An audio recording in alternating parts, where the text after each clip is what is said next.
Welcome back, guys. It's good to be chatting with you guys again. Sorry I have been behind with videos, and I'm catching up, but I will get there. Just a little bit of an update. I took my, I think, second final. Well, I took my Pete's final last weekend, and it was a busy weekend. I think I mentioned it to you all, but it was crazy. I had, like, 3 quizzes, the final, a couple papers here and there, or things here and there that I had to do, research. So it was pretty busy, and I am so grateful, thank God, that I am done with that phase for now. Next week is our research presentation. My research group talked about MS and the effect of diet on MS, specifically like exacerbations, if their exacerbations are lessened or affected by diet. Pretty cool stuff. I'll share that with you guys after we present. But and then we have to prepare for our final week. Can y'all believe this journey, this almost 3-year, 2.5-year journey is gonna be over in that's amazing. I am so over it, but then I'm also so grateful for the journey. But just that was my little update. But thank you guys again. Welcome to those that are coming back to the channel. Don't forget to subscribe. Hit that button right there. I don't know, one of those right here or there, one of those. But hit that button and subscribe. I will be updating a little bit more now that I'll have a little break before my clinical start. So subscribe, share, like, comment, let me know. I also welcome questions, so make sure you comment below. Tell me any questions that you may have. You could also email me at pta2dpt@gmail.com for any kind of questions related to this whole journey. PTA, DPT, PTA to DPT, whatever it is that I could help you with, I will definitely do that. And I'll put all that in the description box so that you all can get that. So this video, I wanted to talk about the process into PT. So a lot of you have already applied or are contemplating applying to PT school. For those PTAs that are going DPT, if you've been practicing for a while, I'm sure you know by now that you might have to go back and take some courses, some science courses that you may have, because of the time elapsed.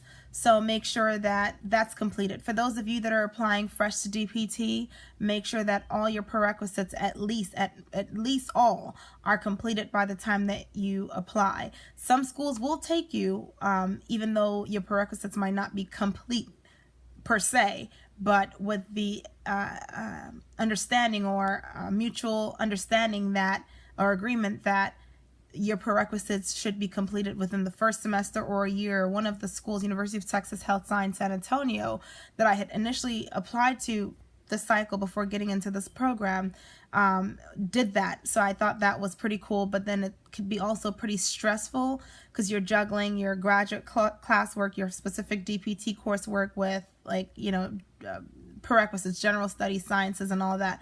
So I would recommend completing all that before you're done, because it makes you a better applicant.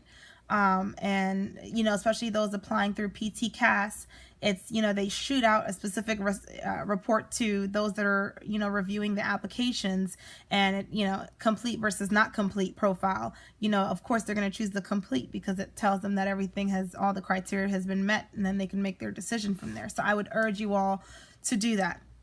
The second thing I would urge you all to do is to go in to the interview with a notepad and something to write with.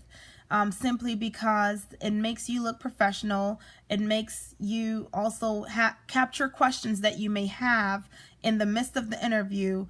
And the interviewer looks at you like, oh my gosh, this person is pretty serious. Like, they want to really know what this program is about and really want to get in.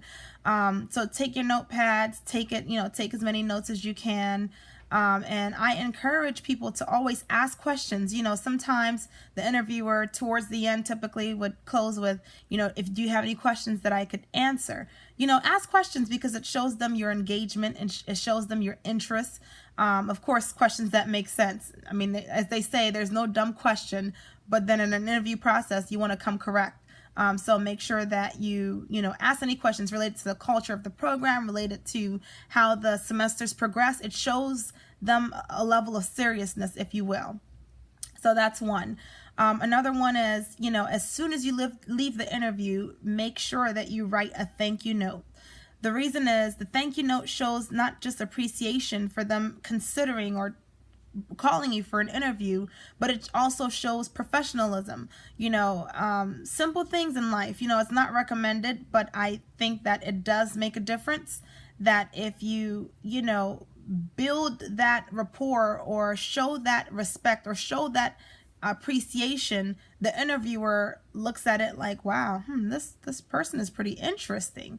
It shows character, it shows commitment, it shows dedication. And even if you're not picked, you know what, it's okay. If you decide to apply to the school again, guess what, your name will probably pop up and you'll probably get in that second cycle. So I urge you guys to write a thank you note. To those of you who are doing your PT letters, that's a PT CAS process for the most part. But also, for those that are applying to the school directly, make sure that, like I said in my previous video, that the letter is very personable. Like, it's not just, oh, I just stumbled into PT, but like, how did it change your life? Why are you choosing physical therapy instead of any other healthcare field that could give you as equal or as much more gratification? Why PT? So make sure that you look into that. A lot of people, I've gotten some questions about how to make your application strong when you have a low GPA. I would, I know they have a certain volunteer hours that you have to complete, but I would even add my resume to it. So if you've never had any experience in PT, look for a PT tech position. A lot of them don't need any kind of formal training. It's just training on the job. You go find a PT job, a PT tech job. You work as a PT tech in an outpatient, inpatient setting, and just kind of gain knowledge like that. And, instead of just writing on your resume or in addition to your packet PT tech, you could write some of the things that you did or saw, just to make your application a little bit more special. I got in with not so great GPA. It wasn't bad, but it wasn't great. And I believe that, if you put some work into your application, like by writing those extra letters that I mentioned about, like, in addition to your resume as a PT tech, explain some things that you saw that were pretty interesting or that you learned from. Your PT letter, make sure that it's personable, that the person can connect with you when they read your essay. Make sure that, even like if any grades that you had, any drops that you had, include a letter explaining why did I drop the class, why was my grade a C, why. Just explain it, because these people are not witches or wizards to know what exactly happened. Your application is just your application. They don't know the face behind the application. They don't know the dedication and hard work that will come if they chose that student. So it takes you giving them a little bit more so that they can work with. But those are some of the things that I have for you guys that are applying. And I don't know about a lot of you, but I believe in prayer. And so after you've put in your application, if you understand where I'm coming from, even if you don't, it's okay. But, just lay your hands on your packet and pray. I'm telling you, there is power in prayer, and I'm not here to preach to anybody, but I kind of am. I did everything that I could, and I put it in, and I said, Lord, whatever your will is, let it be done, because I have done my part. I just need you to do your part if this is truly what I will do. So guys, have faith. Those of you that are waiting, just, continue to keep the faith alive. Don't give up. Don't settle for no if that's what you truly, truly want to do. Reapply to that school that you wanted to apply to. Find other schools that will suit your lifestyle, that will suit your, liking, and apply. Don't give up. I'm sure there's so many people that can share their testimonies but have not been able to. So just remember that you're not in this alone. You could do it. If I could do it, if other people could do it, you could do it too. But anyways, guys, it was a pleasure talking to you guys as usual. Again, don't forget to subscribe, like, or share down below. I think over on the side here, right over here, you know what I'm saying? But anyways, guys, good night. I will update you guys again, and we'll talk again soon. Thank you.